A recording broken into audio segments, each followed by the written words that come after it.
Welcome to this week ahead forecast for the astrology starting the 7th of August 2023 for what is set to be a pretty auspicious and interesting week. Now, we do have a couple of doozy days, but these provide us a really interesting opportunity to make some big changes in our relationships and respond to the inner workings of that Venus retrograde story, however that is coming up for you. Now, the beautiful thing is that it is happening on the backdrop of supportive energy. We enter the week with the Sun trine Jupiter. Now, Jupiter is our fortune, connected to benevolence and connected to healing and hope. So bring that energy with you throughout the week. Even though the Sun will start to slowly separate, it's still definitely within the proximity. So we can call on that positive frequency, throughout the whole week. Now, later on Monday, we have an interesting opportunity, which might feel a little bit edgy, when the moon will come to the nodes and square Pluto. Now, this can mark an ending or a need to let go of a toxic situation that could have been troubling you or holding you back. Okay, so this is happening on Monday, later in the day. And so if you can really lean into that and actually adapt and change and let go of something, and you're the one who's going to know what this something is, okay, it's probably been like this for a long time, then this can bring a really positive shift in your life, okay? Because the moon is going to be moving into better condition. It's going to be entering its sign of exaltation, which is Taurus. So it indicates that conditions are improving. And the more you can release, the more you're going to open up opportunity for new things to grow. Now, growth is the next kind of energy that's coming in because when we have Tuesday, we have another really lovely day with the moon in Taurus, and it's making these aspects to Venus and Jupiter. Okay, so it's going to try and retrograde Venus, which indicates that, even if we do release something, there is like a prize at the other end of it. Okay, there is something good that comes from it.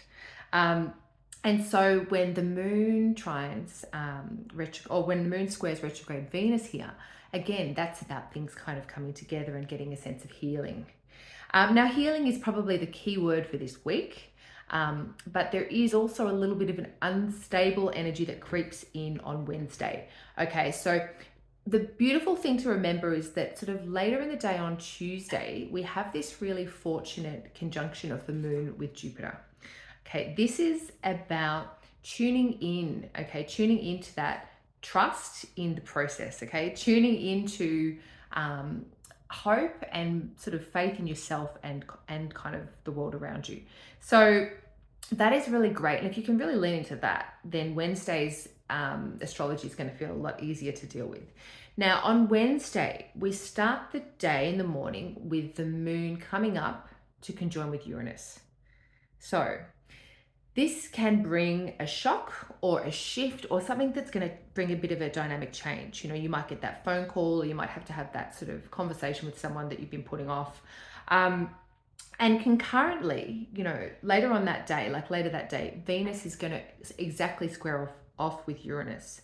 So we've got these two contacts, both with the moon and with Venus, coming to Uranus, which is our planet of disruption and our planet that can infer things like separation or big changes, okay? Big changes in the woodwork. Now, sometimes when things come together with Uranus, it's actually what we really need, because things can't stay the same. They're not working, then they really need a change. And sometimes we just need that lightning bolt to come into our life and just sort of make it the only way to go. The only way forward is to have a shift. So the shift is available and could be kind of coming your way, whether or not you summon it or not, with the surprise element of Uranus. So that's on Wednesday.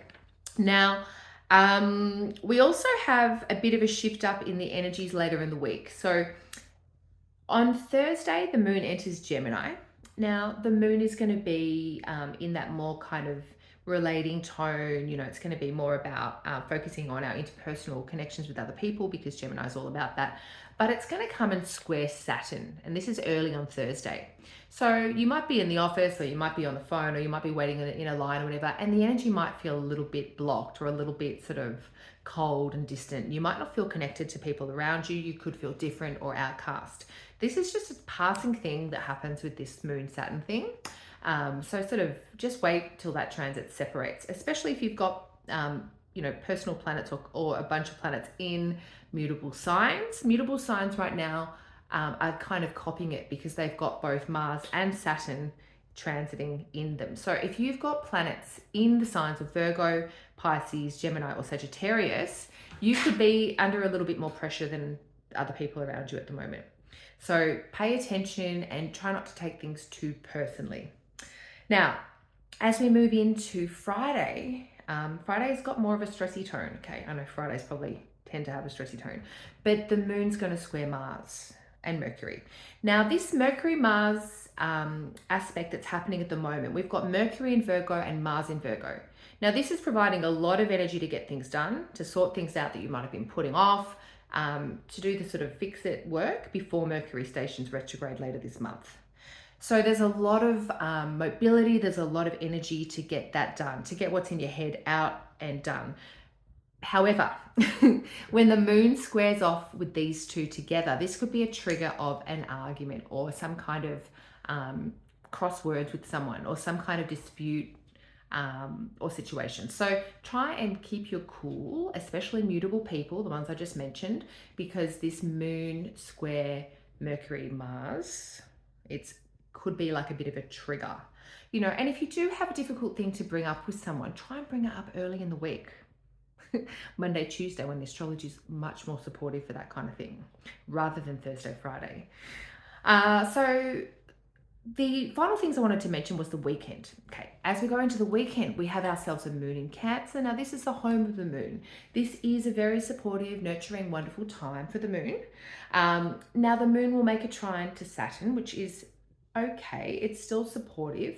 It could be a time to kind of, maybe take steps towards greater commitment with someone that you love, or to show that you care by doing something nice for someone, like an act of service, this type of thing. So that's going to be Saturday. Saturday astrology is pretty fine. It might be a good day to sort of be around the house or with your nearest and dearest, or connecting in a heart-to-heart way with people. Now, Sunday, though, this is the final one. This is the final day of the week, and it's our really auspicious day, and it provides this opportunity for healing in relationships. I know that we've had a fair bit of this, but this is our Venus cazimi. Now, when Venus comes into the heart of the sun, which is what a cazimi is, so it comes and it sort of sits right in the center here. This provides us with clarity about this whole Venus retrograde situation, and it marks the midpoint or the halfway point of the Venus retrograde cycle. So use this opportunity on Sunday, okay? Use this for healing, use this for building bridges, use this for saying sorries, use this for having a beautiful time with people you love and celebrating life. And if there is anything that you need clarity on about relationships or any real dramas that have been going on in an interpersonal way, this is a great day to sit down, meditate, pick up the phone, and tune in. So I really like the astrology of Sunday. I wish you all the best for the week ahead, and I'll be back again soon.